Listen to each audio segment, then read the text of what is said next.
Learning a guitar solo for a song can seem like a daunting task, especially if it's a lengthy mammoth one like Alive by Pearl Jam. Luckily, I have a simple framework that'll allow you to learn these songs efficiently, replay them in your own style, while also matching the correct tone and emotion the solo is supposed to evoke. And you're probably thinking, how do I know if this is a real working framework? I know it works because it works for me, and of guitarists I've talked to play with live, this is the exact same thing they do to play solos crowds enjoy. Step one is the most important step, and that is knowing what your bandmates or backing track is doing. For example, are they playing a hard riff with hard drums and bass going on like in the song Even Flow?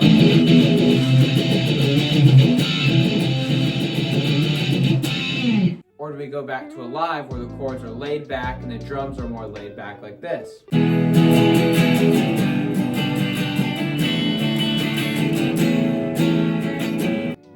Apart from being in different keys, those two Pearl Jam songs have a very different statement from their guitar solo.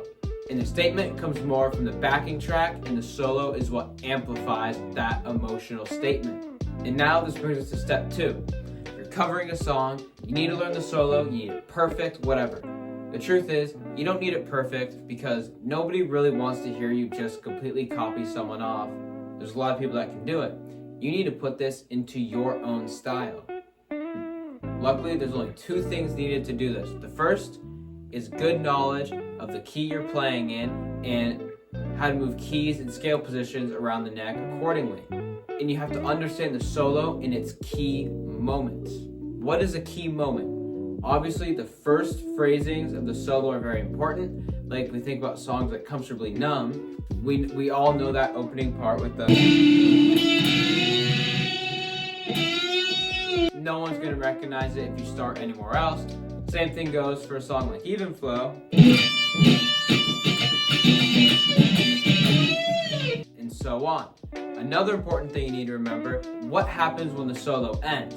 When it's a song like Alive and the solo ends and the song ends, you can kind of just do whatever the fuck you want, as long as it's in key and makes sense with the emotion. But if the solo ends into a chorus, verse, or bridge, you need to understand what the ending phrase is.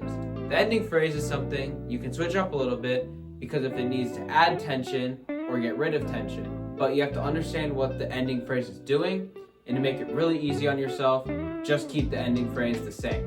But for pointing out key moments, the hardest thing to do is figure out what are the most important things in the middle. And I cannot stress this enough. If you just do start to finish, it might not quite sound like the song depending on how many lines you're playing. So if we take a couple examples, there's this part in the middle of Even Flow that I know really well. And we can also take this other part from Hotel California that you cannot live without in the middle.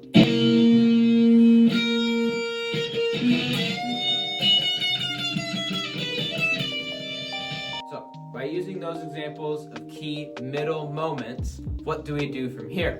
This is going to bring us to the next step in our simple framework, which is once we understand the key moments and key emotions we're trying to evoke, we keep the emotion in touch with what's going on beneath it, so if that changes, you change. And just as important, you start with that same beginner phrase and you end with something similar.